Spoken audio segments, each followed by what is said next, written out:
All right, thank you. You'll make it back one way or the other. You're all going to do very well. I think really very well. Marco just gave me a note. Go back to Chevron. They want to discuss something. Go ahead. I'm going back to Chevron, Marco. Thank you, Marco. Was there a question, Mr. President? Yes, go ahead, Marco. What are you saying here? Thank you, Mr. President. Appreciate the opportunity to be here, too, and you've assembled a great team. And our congratulations as well for removing one of the terrible people in the world and bringing them to justice. It was quite amazing. I think you've given hope to the people of Venezuela again, which I think is quite remarkable. And we've been on the other end of that despot regime a long time. Our assets were expropriated. I had a little bit more hair when that happened. And, you know, I think we're the largest non-sovereign credit holder in Venezuela today. So we're in a bit of a different situation, but I think your big and bold idea to use energy commerce instead of conflict is something that could make a real big difference in Venezuela. And our company certainly stands ready to help in that endeavor.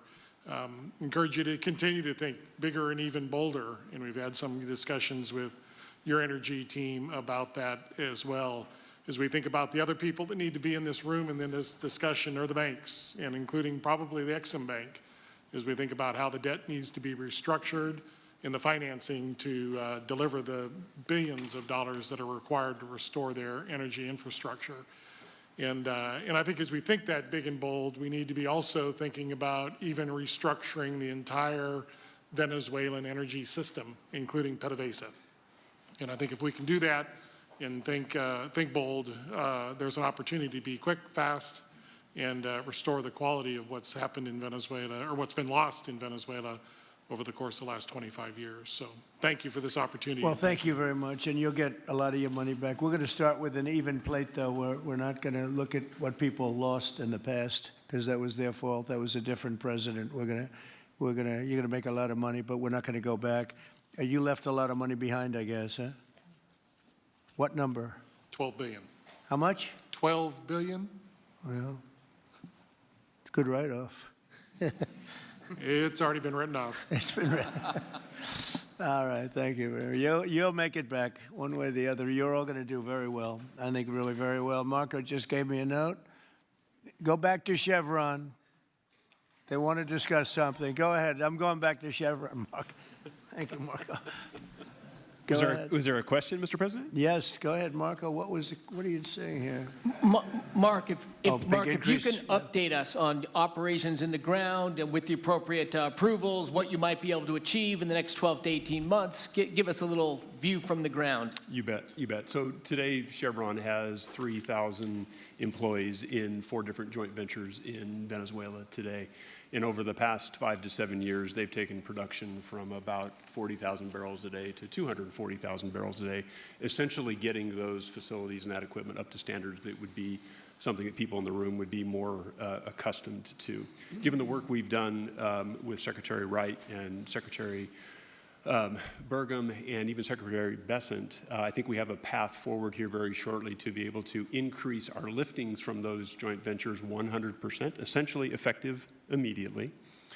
We are also able to increase our production within our own disciplined investment schemes by about 50% just in the next 18 to 24 months. And that's just leveraging what's on the ground. So to Secretary Rubio's comments about phase 1, this is taking the momentum of improvements we've already made there locally and building on those and creating more momentum for the people of Venezuela. Do you think you have an advantage being there? It's, you know, you've been there by the skin of your teeth. It's been tough for you to be there. But do you think you have an advantage over the other people in this room by the fact that you are there? Yeah, I think there are, Mr. President, I think there would be days where it didn't feel like an advantage, and there are days where it does feel like an advantage. But having people on the ground today that care desperately about the people of Venezuela and know how to operate the assets that are there is a definite advantage today. Would you say the best locations are available, or would you say the best locations are already sort of worked, even though they're in very bad shape? The best locations for finding oil, the best locations for oil. There are more opportunities than not, Mr. President. With 300 billion barrels of reserves and resources in country, there are lots of opportunities for many companies. Will you be building new, or will you be using the old infrastructure that you have? Yeah, today it's a little bit of a mix, but today it's mostly us taking the equipment of today, getting it to the standards that we are accustomed to your comments about making it how it should be today. Most of the investments that we've been making are about getting it up to our standards. Well, I think you're going to make an investment, but you're going to get your money back very quickly, and that's part of our thing. We're going to have you get your money back fast, and then you'll give a lot to Venezuela and to the United States after that. Okay, so you'll be in good shape. Could I ask Harold Hamm to say a few words? He's been a friend of mine for a long time. Very amazing man, actually, amazing energy person. Well, thank you, Mr. President. It's good to be here with so many dignified people.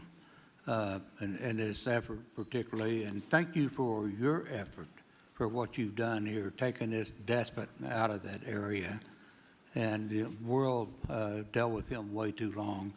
Certainly, our industry knows that this is a real jewel that can be developed for the people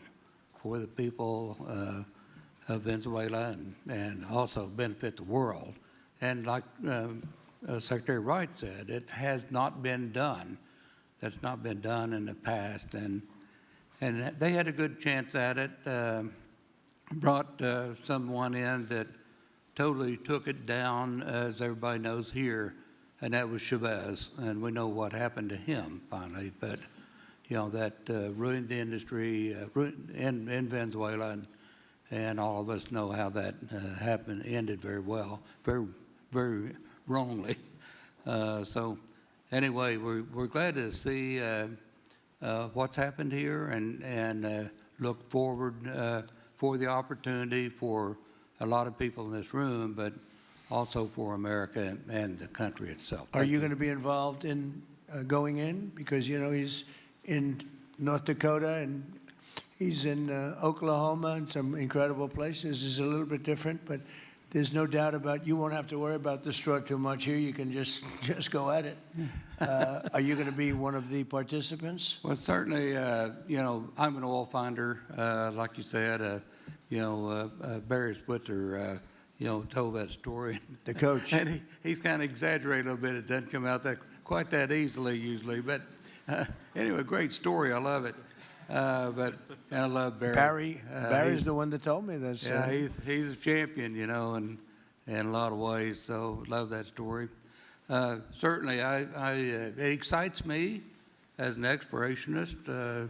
You know, everybody has that in their blood, and you know, it is a very exciting country and a lot of reserves, and so it's got its challenges, and the industry knows how to handle that. And like Darren said, you know, you go into your eyes open and do the best you can with the team you got.